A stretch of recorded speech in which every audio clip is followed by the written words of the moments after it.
Welcome to the Hotty podcast. My name is Jack Couch. With sports writer Adam Brown. Today we're going to look at the Rebels returning to the Diamond as they take on the Auburn Tigers in the last SEC home series exclusive for the year. Yep. So we got Auburn's been a good team. They are on a hot streak for sure. One of the better ones I've seen recently, and they're very just on it today.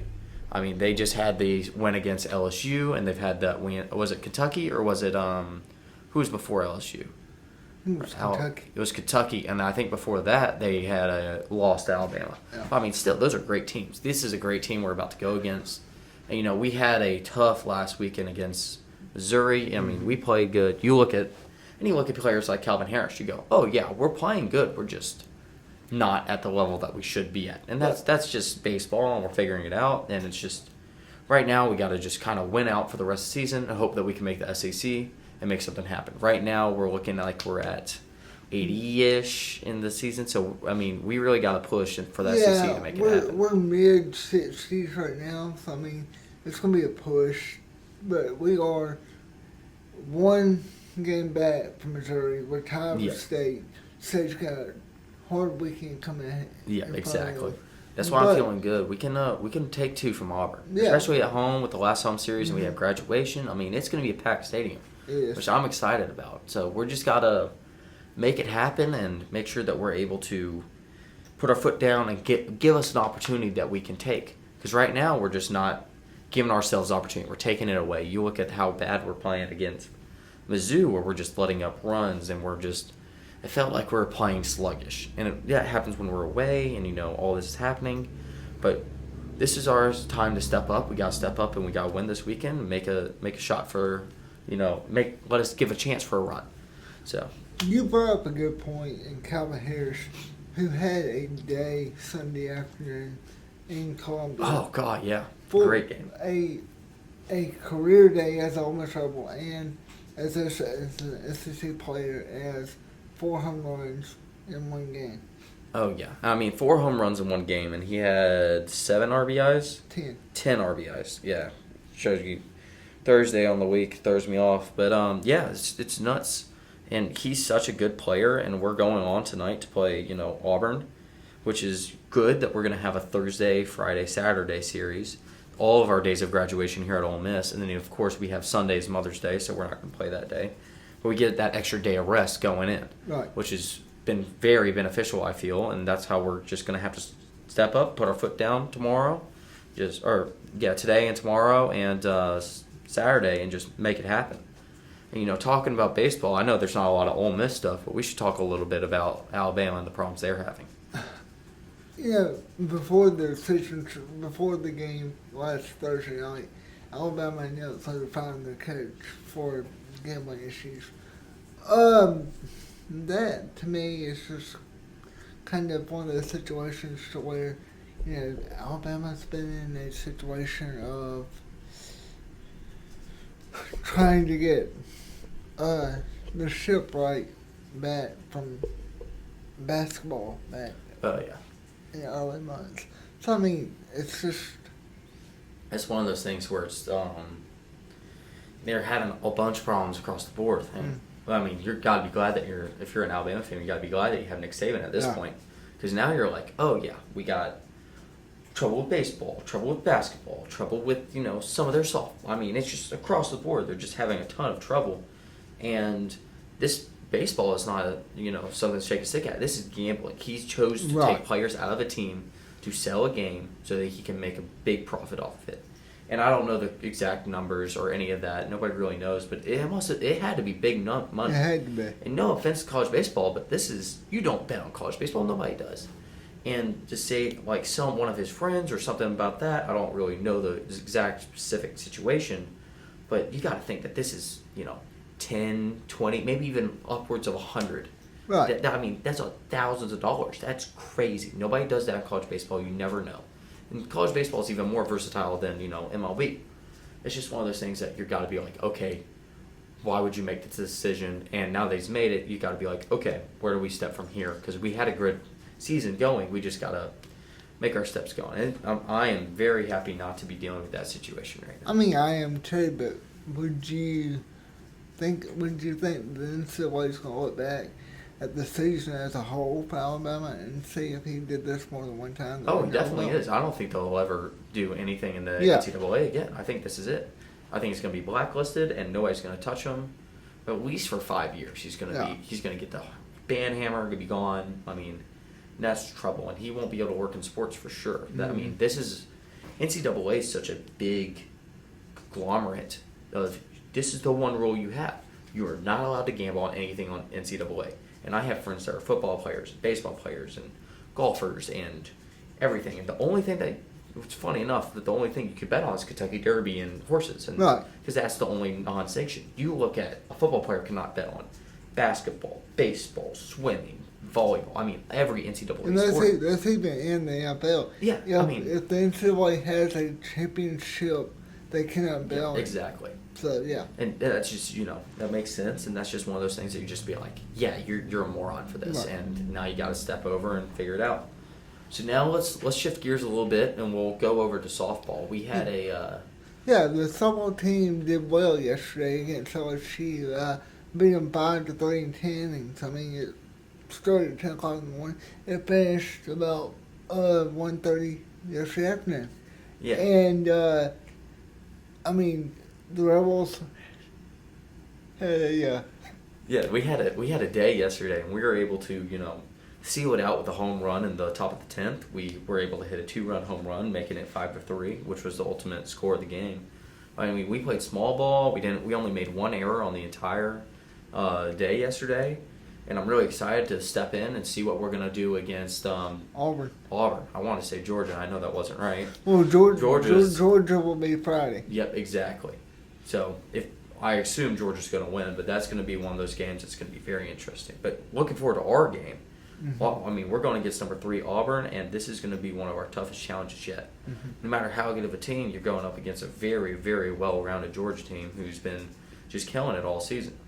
So we just got to step up, make the plays, play the small ball that we're used to playing, and make some things happen. And then have Caitlin Riley return back into the circle and give the performance that she gave yesterday. Oh, absolutely. LSU. Just make something. Yeah, exactly. And I think that this is just bringing a lot of hype around the team and making good things start to happen.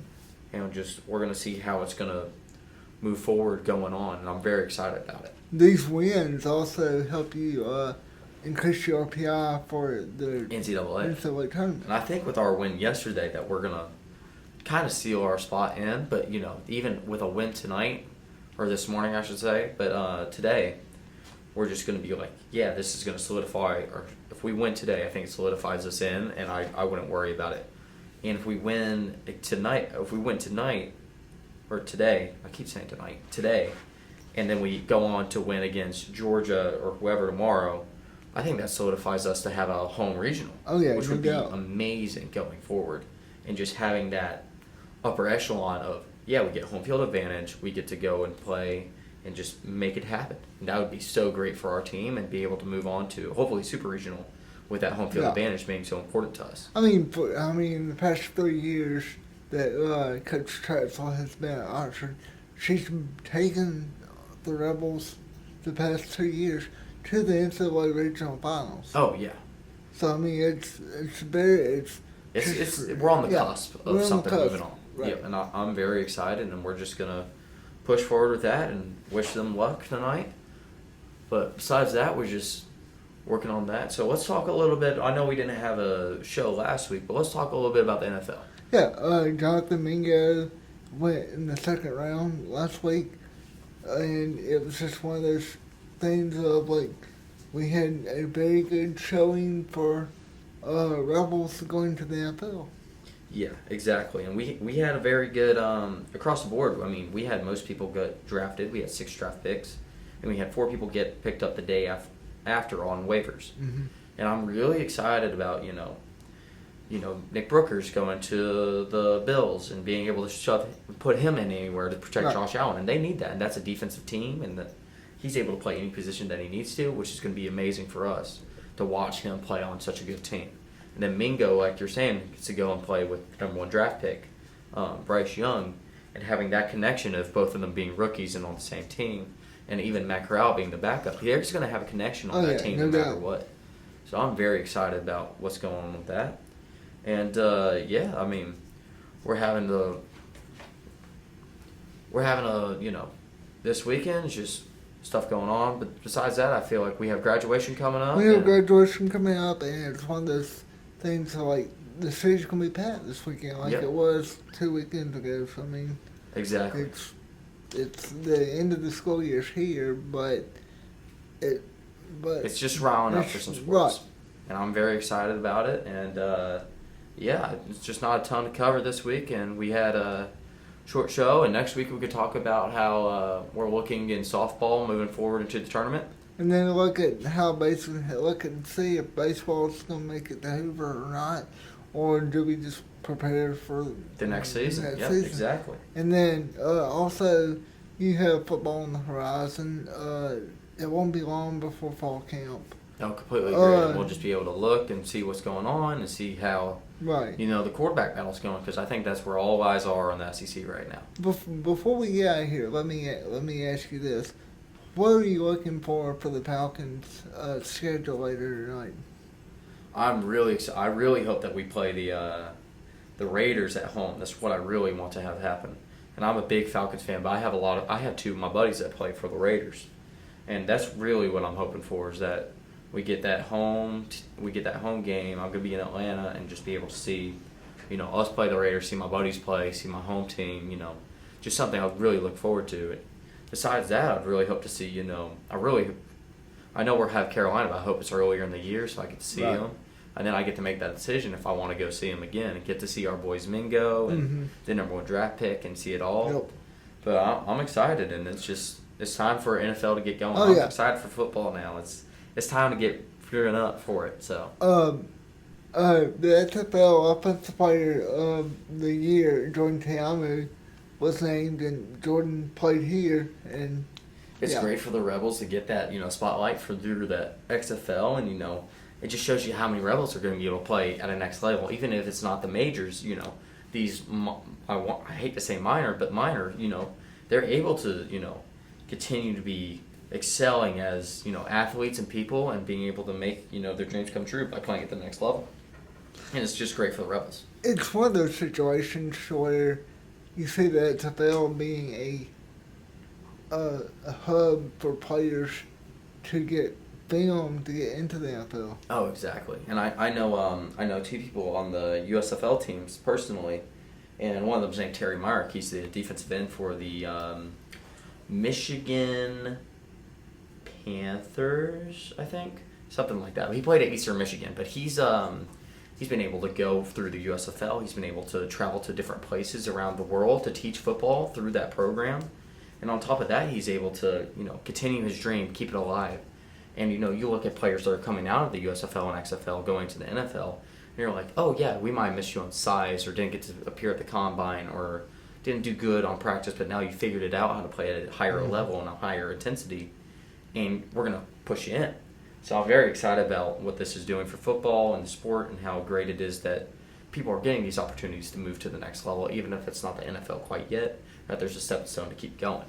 And that's great for the Rebels that are coming out of here that, might not make it all the way in the NFL, but are able to take that next step to be like, yes, I want to continue. This is my passion. Let me continue going on this way, and then maybe one day I can go to the NFL. It's just a great thing for us and the Rebels and everything across the board. Oh, yes. I mean, it's a good way of letting people see that the players from here, how many of them actually do make the jump into the next professional level, whatever the level may be. Completely agree. And that's just great about us and moving forward, and that we're able to go, hey, recruiting, X player. We have blah, blah, blah, and blah, blah, blah in the NFL, and then we have XFL and USFL. People move forward from this program because we are a dominant program in the SEC. And that's what's so exciting about us and how we're marketing ourselves now. So it's just awesome that everything's changing around and we're figuring it out. So right now we're gonna step away, and in a little bit you'll hear from Alyssa with news, but catch the sports back next week as we we'll step back into football, baseball, and softball talk to lead us into the end of May. Yep. Then I'll catch y'all later. Welcome back into Hotty Chat. Right now, I have Alyssa Snow joining me. Alyssa, I know this weekend is kind of busy with graduation, but what all do you have going on in the news this week? Well, yes, it is graduation this weekend. Actually, it started Wednesday night. Different schools with having some of their ceremonies. The Honors College, it was Wednesday, and that'll continue through the weekend. But the big, the commencement ceremony for everyone is on Saturday. But the traffic's going to be crazy over the next couple days because of graduation. And we have UM Stephanie Hickman, who is the president and CEO of Trice Construction Company. She's going to give the commencement address. And she graduated from Ole Miss School of Law in 1991. And sounds like she'll be a really good speaker, so that'll be good. It is the 170th commencement ceremony for the university, and they are expecting more than 5,000 graduates. Yeah, this weekend's going to be nuts on campus. So stay away from campus if you can avoid it, particularly probably Friday and, of course, Saturday. It's one of those situations, too, like, I know that it's always good to, like, go to the grocery store, like, today, if not yesterday, just to prepare for the weekend, because it's going to be people all over town. That is true. And so that is the big thing going on for this weekend. Earlier this week, news was pretty quiet, which is always good, as long as it's good news, and that's okay, but we don't like bad news. Didn't have much bad news this week, but it was a much quieter week overall. But did find out that our city pool, that's been, we've been talking about it for a couple of years about building a new pool, because it's like 45 years old, and they just keep having to put Band-Aids on it to keep it going. But it is a beloved feature. The city certainly does not make money on this pool, but because of all the money they're spending repairing it all the time. But it's just one of those quality of life things that makes Oxford a great place to live. But we had been reporting that it was likely going to be rebuilt at Stone Park, where the baseball field is now. Just they felt it would have more room, but found out during a work session recently for the aldermen that due to rising costs in construction and logistics and what have you, they could completely rebuild a new pool where it is right now off of Washington Avenue, with a slide, a splash pad, and other new amenities for $1 million cheaper than it was going to be to build it at Stone Park. Just across the street. Just across the street, but I think the hole in the floor, the hole in the ground helps take away some of that expense. That's already dug out. Okay, let me ask you this: is it going to be one of those situations where when they do it, it's just the city's going to lose the pool for one summer, or is it just going to be like once it closes, they're going to have it ready to go the next summer? That is a good question, and one we'll have to pursue as things get closer. But because if it was building over at Stone Park, they wouldn't have had to close it. But they can also do the construction during the year. Right. We have pretty good weather here, even in, if they just need to not do it for a couple months in the height of the winter. Mm-hmm. They'll have the spring or late fall. Right. So hopefully that won't be the case. And then they can always push it out to June if they need to open it up. Right. Yeah. But I think we're a couple of years away because first they've got to get the designs redone because now they're going to keep it probably at the current location and get those bid out, get all those plans approved, and then construct. But first they also have to get the funding. Right. They have not budgeted the funding for that pool yet, but I know that they did vote it one of their top priority projects. So I'm sure we're going to see it happen. It's just going to be probably another year or so.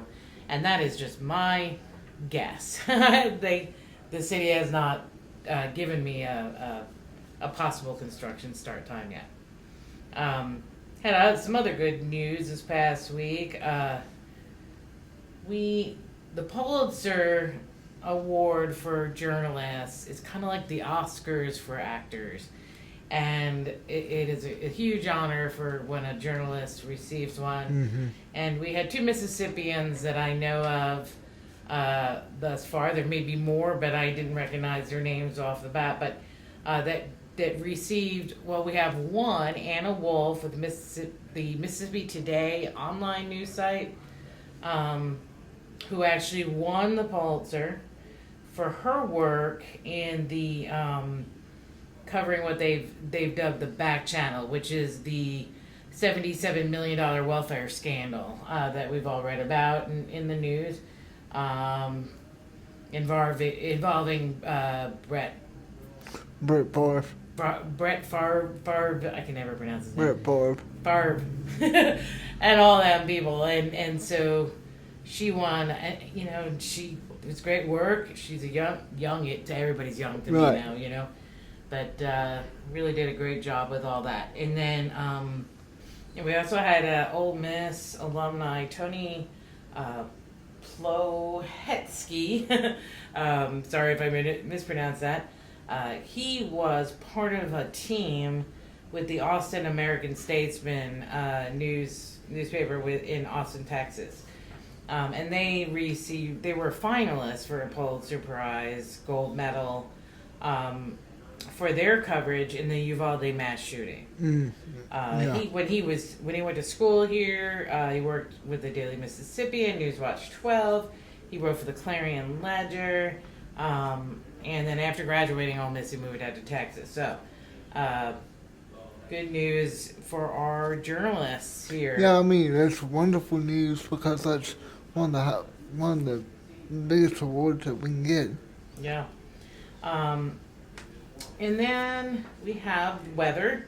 So, it's been kind of a weird week. They keep saying rain, and then it doesn't rain, but it feels like it's going to rain. And I don't think that's going to change much, actually. So, tonight there's still that 30% chance of showers, which I've been saying all week, so who knows if we'll get it. 40% chance from Friday. And Saturday, again, there is a slight chance of some rain and thunderstorms, but after 1. So hopefully, that won't affect the graduation ceremonies. Well, yeah, won't affect the graduation ceremonies because you won't for the college student, you want the big commencement to be in the Grove, where that's at 8 o'clock Saturday morning. But with baseball in town this weekend, I hope it doesn't rain out to where you'll have to play a doubleheader on Saturday with graduation at the same time. Well, Friday is just showing, a 40% chance of showers, and then at night that drops down to 20, so we might be all right there. And then, it's all just kind of iffy. So unfortunately, you can't say it is for sure or for sure not going to rain. That's summer here, right? It's always that chance. That's North Mississippi. Yeah, there's always that chance. As it gets hotter, there's always that chance of those afternoon thunderstorms and stuff rolling through.